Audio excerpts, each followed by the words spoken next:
Dobrý den, jsem Ilja Jordanov a budu mít prezentace na téma multifunkční místnost pro firmu Hemimont SRO. Tak, pár slov ohledně té společnosti. Ta společnost se objevila na trhu v roku 2016. Za tu dobu si vybudovala místo pro zaměstnanců kolem 20. Některý z nich jsou externí. Sídlo samotné firmě je v centru Brna. Roční obrat samotné firmě je přibližně kolem 24 milionů. Spolupracuje s velkými organizacemi, jako je například města Brna. Jaký vlastně zaměření má tahleta firma Hemimont? Jedno zaměření má poradenskou činnost. Jednají tak jak s osobama, tak i s firmama. Koučování různých osob a koučování v různých firmách. Protože v samotné firmě jsou i odborníci, experti ve finanční sféře. Z toho důvodu samotná firma je schopná i provádět finanční poradenství.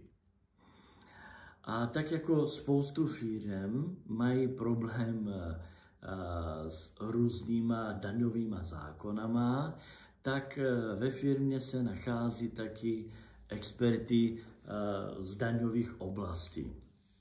Z toho důvodu firma časem se rozhodla taky nabízet daňové poradenství. Takže jedna ze záležitostí je poradenská činnost. Další zaměření samotné firmě je stavařina, stavebnictví. Firma má za sebou několik projektů na novostaveb, které jsou dokončeny. Z každé novostavbě se pokračovalo dál a většina na trhu se rekonstruují staré stavby, staré byty, takže samotná firma se zabývá taky rekonstrukcemi různýma bytama, kancelářema. Dokonce ve své historii má rekonstrukce wellness, s projektem a ze vším. A taky je zapojené do různých rekonstrukce hotelových pokojů. Existuje ještě další zaměření, v které vlastně samotná firma se zabývá, a to je reklama a marketing. Samozřejmě nejsou všichni propojení mezi sebou, ale konec konců každá nahrává té druhé záležitosti nebo směru. Takže oni mezi sebou svým způsobem si taky vypomáhají. Marketing, reklama vypomáhá stavařině a zároveň ta poradenská činnost se splývají v ostatníma směrama. Takže vůči reklamě a marketingu má nějaký významný klienty. Jeden z nich je Národní divadlo města Brna, firma Comfort, stavební firma, reklamní společnost Top Advert, stavební firma IMOS a ještě další.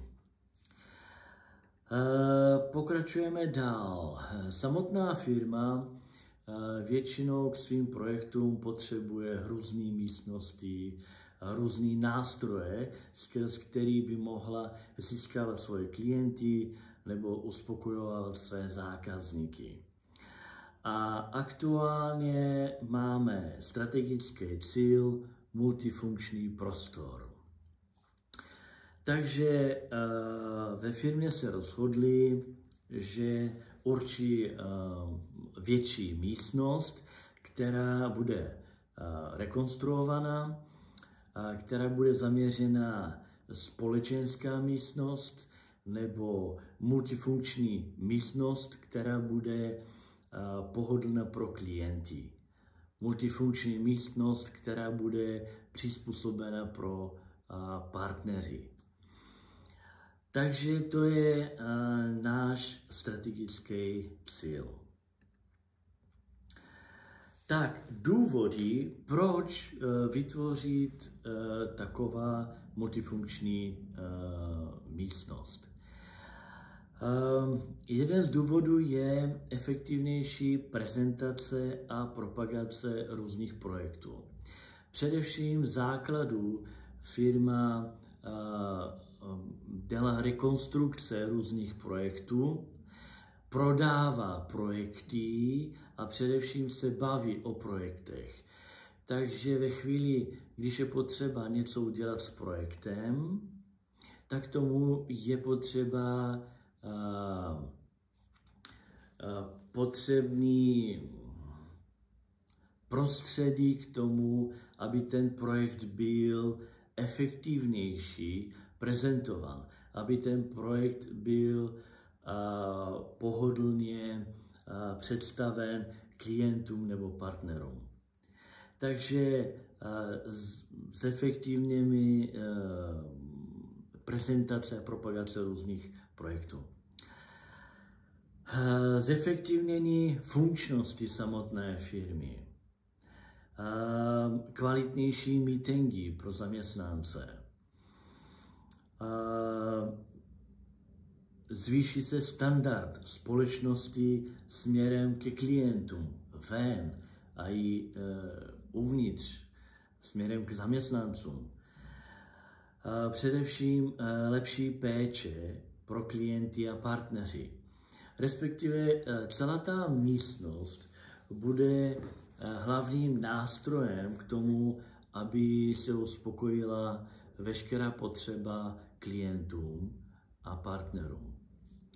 Samozřejmě nesmíme zapomenout na zaměstnanci, který respektive odpracují veškerou tu práci.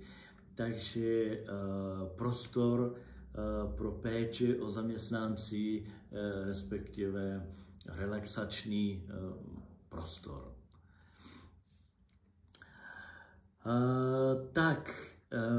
Nějaká orientačně časová osa k dosažení toho cíle začíná se v únoru roku 2024, vytýče se strategického cíle, kde vlastně se projeví nápady, různé návrhy a ty nejlepší, nejpohodlnější, nejpraktičtější nápady a návrhy, které vyhrají, se vlastně od února do dubna 2024 se zpracujou a vytvoří se projekt a multifunkční prostor.